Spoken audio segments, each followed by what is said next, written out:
She's got it. That's a fancy doorknob, door handle. That's the Tesla. That's the Tesla look. Nice. Oh, and your car is so clean. Of course. Why would I not have it clean? I gotta actually clean the outside a little bit, Okay. but black's kind of difficult. Yeah. Although trust us, we live in Alaska and it's way more difficult there. Oh yeah. Everyone's cars are dirty all winter. It's pretty sad. Because you take it to the car wash and by the time you get home, it's dirty gone. again. Yeah. Just layered. Yeah, just mud and junk. It's just tough. How long have you been in Las Vegas area? 1 year, but I've been here my whole life because I'm from Cali originally. Okay. Frogs. Oh, that's so nice. Is there a cover for it if you want it covered, or is it just? I'll never cover that thing. Okay, so the sun doesn't heat you through it then? No. Okay. Oh, The yeah. AC is really good in here. Yeah. Oh, man. You charge last a whole day? Nah, I have to charge at least once if I'm going to be out here for 12 hours. How long does it take to get a full charge? So if you're in a supercharger to go from 10 to 80%, it's about 20 minutes. It costs me about $13.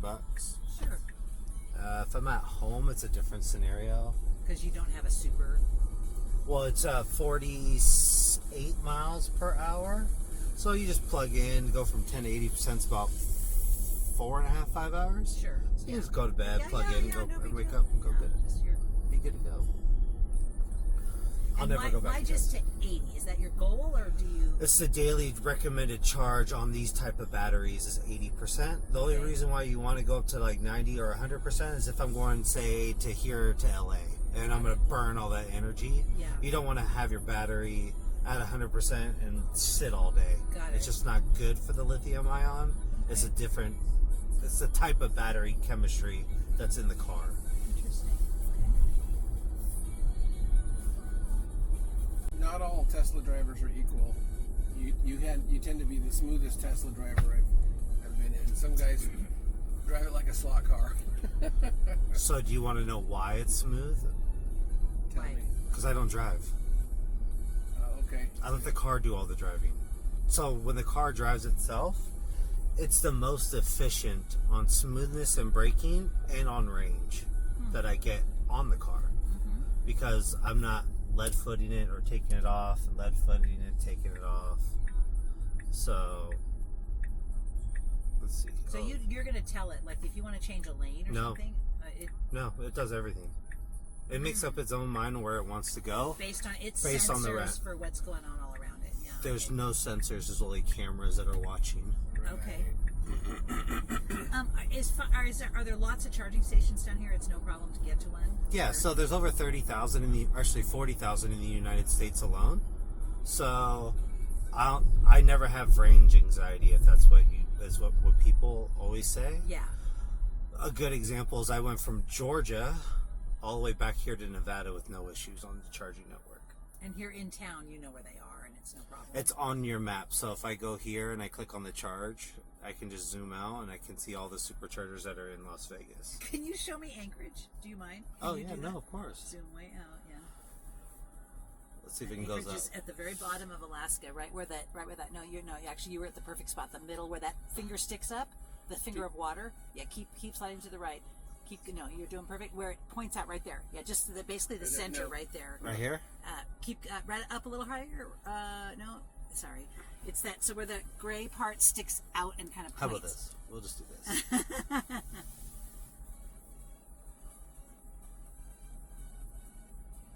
You little.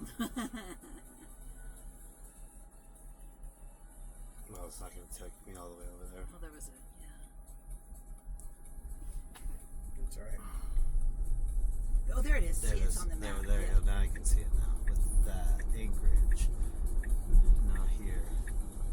It won't let me. Oh, so you can see like all these guys. Yeah. I'm sure that there is some up there. I'm sure there are, because there are some at least hybrids. Yeah, so there's only one here. Okay. We're at one in Anchorage. Yeah, and that's pretty far north too. Yeah. So that'd be a. Well, it's not, with the climate, EVs are a little tougher up there. But if you have one, you charge at home, right? Right. Is that the idea? You just charge at I home. think there's a few charging stations, but not very many. So, yes, the coldness does affect the battery in the sense of you will lose some range of it Yeah. because of the fact that it's cold. It's got to keep that battery warm in that essence. But over time, the different battery chemistry, hardware, and software that are in Teslas have has gradually alleviated that to where you don't lose as much range anymore compared to how it used to be.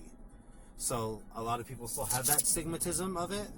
Granted that you will lose it because obviously you're going to use your heater, just Right. keep you warm. Right. But it's not as bad as it used to be Okay. because of that. Yeah, interesting. They're definitely not a thing up there as much just because of the, you can't use them for everyday life, and you certainly can't drive around Alaska with them because there's. But you can use them for everyday life more than you can use them. Yeah, I guess that's right. Yes, I think that's maybe what I mean. You can't use them for like. A good friend of mine's a car dealer, and he says that in Alaska it's more of a wealthy person's second vehicle because of the fact that there aren't very many charging stations. And so if you go up to the cabin, for example, and you're low, you're kind of stuck until you're charged back up. Can you? Do you have to have an actually wired station, or can you create one anywhere? You can create one anywhere. There's not only that, but you got to remember there's plenty of other stations. There's EVgo, there's Charge America, which I do not use because I've never used them and I don't need to use them. But then you have the Supercharger network. You can charge at home. Now, even on a 120 volt charge, you can charge this car. Yeah. Like a regular outlet in a car, yeah, you only get like 4 miles an hour, but I mean that's still good. But a standard 240 plug, which is like a dryer or an outdoor air conditioning unit, you can plug in and get a charge in that route. So if you have to go from one cabin to another cabin, as long as that cabin has power, you should be good to go. Yeah. But there is also that you can actually use, there's actually a solar mat that you can buy that covers the whole car and plug in, and you can actually do that. But that's only like the same concept, 5-6 miles an hour, maybe 10, I think. That you get out of that. Yes. Right. Got it. So if it's 12 hours gets you 60 miles, which wouldn't necessarily get you home. Right. And you got to remember, so the average American for their commute, they said it's 40 miles every day, which 20 miles to work, 20 miles back maybe. But I just say, let's say a 60-mile radius, you can do all your stuff you need to do, come back home and charge, plug back in, and be good to go. So depends on what you're doing in Alaska. I know you guys are probably more of hunting, if I had to take a guess, and maybe And lots of people do. We don't hunt personally. Yeah. Because, and a lot of it's just going out to like cabins and remote locations where there's towns and cities and gas stations, but they're small. Yeah. Not cities. There's little bitty towns and convenience stores and stuff, But as I said, if you have a cabin, that cabin's got to have power more than likely. Right. Yep. And then Some you of can them just- don't actually, but yes, ours does. Yeah. But even if some of them don't, I mean, as I said, you can buy a solar thing and be. Yeah, interesting. That's solar. It's an I haven't done interesting much concept. research on how much of that solar. I've seen the solar mat like cover the whole like roof glass all the way down to the windshield, and then you just have a plug that plugs right in. Yeah. I think it is 10 miles an hour. I could be wrong, but even at 10 miles an hour, you plug in, say 8 hours. That's 80 miles. Yeah. Especially if you're there all the time, maybe it's 160. You just leave it plugged in. Once you get to the cabin, I'm sure that you stay at the cabin. I mean, No, there'd be time to charge there. Yeah. Yeah, that's interesting.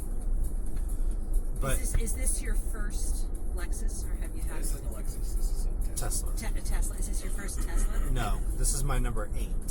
Oh, so do you only keep them for a short time? No, I do not. I have all 8 still. Oh, Second goal is to have these cars will be able to drive themselves without me being behind the wheels, which means that Tesla's coming out with their own robotaxi network, which is like a Uber and Lyft service. All Teslas, all autonomous, and I want all my cars to make money for me doing that when that time comes to where I can put my car on their network, which should be sometime next year. oh wow. And what are those white smart cars that we saw? Waymo? Yeah, that's what we saw when we were Right in Austin. Waymo? Driving around. Yeah, Waymo has a different approach. They're using LiDAR sensors, high definition camera, and 3D map plotting, which is not, in my opinion, is not the optimal way to solve full self-drive or auto drive or autonomous vehicle driving. my concept is always, if you have more than 2 systems, right? Who do you trust more? Do you trust the LiDAR or do you trust your cameras? So those are conflicting things, right? That can happen in a split second that you need to make a decision. Right. And it could be a life decision. Right, for you or for others. Yeah, yes. Yeah. So whose systems do you trust out of those 2 systems? Yeah. Still going on, still having mistakes. At least this one has one system. It's Yeah. vision only using the cameras that are on the car. Yeah. And there's 8 of them. And who uses cameras to drive? Us as humans, we use our eyes. Our eyes are cameras, if you take it into that concept. Sure. So that's what Tesla's concept is saying, we'll use the cameras.